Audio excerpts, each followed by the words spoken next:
જય મસીકી મિત્રો, praise the lord. પ્રભુ ઈસુ ખ્રિસ્તના સામર્થ્ય નામમાં આપ સૌને પ્રેમી સલામ. પરમેશ્વરની કૃપાથી ફરી એકવાર આપણે નવા દિવસને જોઈ શક્યા છે. પરમેશ્વરનો આભાર માનીએ છીએ. આવો તો મિત્રો, આજના દિવસની આપણે શરૂઆત કરીએ પરમેશ્વરના વચનની સાથે. આજના મનનના માટે આપણે જોવા જઈ રહ્યા છે પ્રેરિતોના કૃત્યો, એમાં 28 અધ્યાય 1 થી 6 કલમ સુધી. અને આ 1 થી 6 કલમમાં આપણે જોઈ શકીએ છીએ પ્રભુના સેવક પ્રેરિત પાઉલ જ્યારે એમની મિશન કાર્યની સેવામાં તેઓ માલ્ટા નામના ટાપુ પર આવે છે અને ત્યાં તેમને એક સાપ ડંખ મારે છે. અને જ્યારે પ્રેરિત પાઉલને સાપ ડંખ મારે છે અને એ ઘટનાને જોઈને, એ પરિસ્થિતિને જોઈને ત્યાંના લોકો શું બોલે છે તે હું તમારા માટે વાંચવા માંગુ છું. 4 કલમ. દેશી લોકો તે સાપને તેના હાથ પર લટકતો જોઈને એકબીજાને કહેવા લાગ્યા કે ખચિત આ માણસ ખૂની છે. જો કે એ સમુદ્રમાંથી બચી ગયો છે ખરો, તો પણ ન્યાય એને જીવવા દેતો નથી. જુઓ મિત્રો, સાપનું કડવું એ લોકોના માટે જાણે કે પ્રેરિત પૌલના વિરુદ્ધમાં બોલવાના માટે એક ટેકો બની ગયો.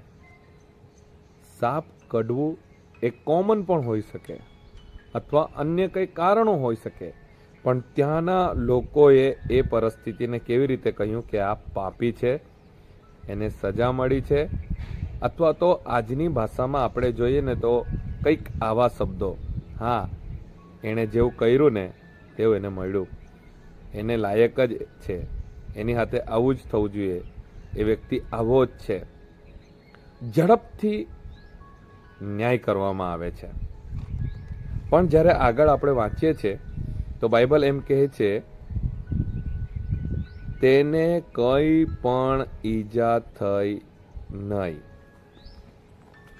મિત્રો, આજના વચન પ્રમાણે હું પ્રભુના સેવક તરીકે તમામ મોર્નિંગ મનના સેવામાં જોડાયેલા ભાઈ બહેનોને એક વાત કહેવા માંગુ છું. જ્યારે તમારા જીવનમાં અમુક એવો સમય આવે ને જે મુસીબતોથી ભરેલો હોય, પ્રશ્નોથી ભરેલો હોય, જાણે કે તમે ડૂબવા લાગ્યા હોય, ત્યારે એક વાત હંમેશા ધ્યાન રાખજો. અમુક એવા લોકો હશે તમારી આસપાસ જેઓ તમારી પરિસ્થિતિથી ખુશ થતા હશે, અથવા તો જેઓ તમે આવી પરિસ્થિતિમાં આવો ને એની રાહ જોતા હોય. પછી એ પરિવારમાં આવી પરિસ્થિતિ હોઈ શકે, મિનિસ્ટ્રીમાં હોઈ શકે, બિઝનેસમાં હોઈ શકે. સાપનું ડંક મારવું એટલે આત્મિક રીતે શૈતાનનો તમારા ઉપર અટેક થવો. અને જ્યારે તમે પ્રભુના માર્ગમાં ચાલો છો ને, જ્યારે તમે પ્રભુની સેવા કરો છો ને, ત્યારે ઘણી બધી વખત શૈતાન તમારા પર અટેક કરે છે. અને જ્યારે શૈતાન તમારા પર અટેક કરે છે ને, ત્યારે ઘણી બધી વખત તમને આવા નકારાત્મક અનુભવો, લોકો તરફથી આપણાને નિરાશ કરી નાખે એવા શબ્દો આપણાને સાંભળવા મળે છે. પણ હું તમને કહેવા માંગુ છું, તમે હિંમત રાખો, પ્રભુના માર્ગમાં ચાલતા રહો, પ્રભુના વચન પ્રમાણે ચાલતા રહો. સેવકાઈમાં જેટલા તુફાન આવે, જેટલા અટેક આવે, લોકોને એવું લાગતું જશે હવે આની સેવા બંધ થઈ જશે, હવે આ વ્યક્તિ સેવા છોડી દેશે. પણ હિંમત રાખો, જો તમે સાચા છો, જો તમે પ્રભુના માર્ગમાં ચાલી રહ્યા છો, પ્રભુ તમારી સેવાને આગળ હજુ વધારે વધાવશે. જો ડંક માર્યો ત્યારે લોકોએ કહ્યું કે આની સાથે આવું થવાનું છે, હવે આની પાસે એક રૂપિયો નથી રહેવાનો, હવે આનું બિઝનેસ ડૂબવા લાગ્યું છે, પરિવારમાં હવે ઝઘડા થવા લાગ્યા છે, હવે તો આના શરીરમાં બીમારી આવી ગઈ છે. વાંધો નહીં, થોડાક ટાઈમના માટે જ્યારે ડંક માર્યો હોય ને ત્યારે લોકો આવું બોલશે, પણ તેઓના મોઢા બંધ થઈ જશે જ્યારે ડંક માર્યાનો આપણને કશો જ અસર થવાનો નથી. માટે સેવા ચાલુ રાખો, પરિવારમાં કાળજી રાખો, વિશ્વાસમાં બની રહો, શૈતાનનું કામ છે ડંક મારવાનું, એનું કામ છે અટેક કરવાનું. આપણું કામ છે પ્રભુમાં એની સામે ઊભા રહેવાનું. અને પ્રભુ આ વચન દ્વારા તમને પ્રોત્સાહન આપે, તમને હિંમત આપે. અટેક થશે, લોકો બોલશે, ચાલતા રહેજો.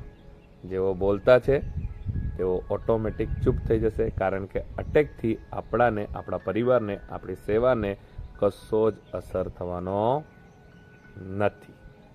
આવો આપણે પ્રાર્થના કરીશું. પરમેશ્વર પિતા પ્રભુ, આજના દિવસના માટે તમારો આભાર માનીએ છીએ.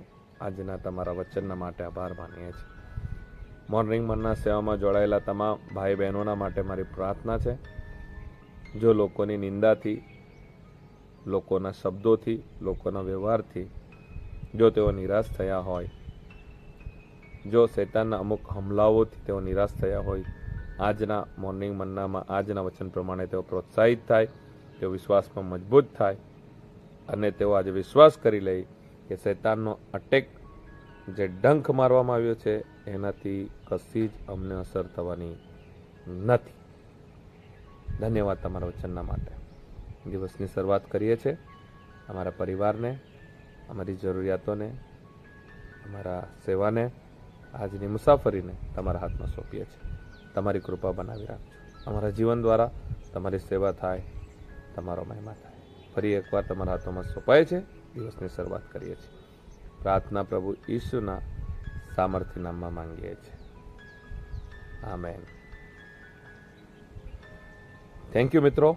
ફરી એકવાર હું આપ સૌનો આભાર માનું છું. તમે મોર્નિંગ મનના સેવામાં જોડાયા છો.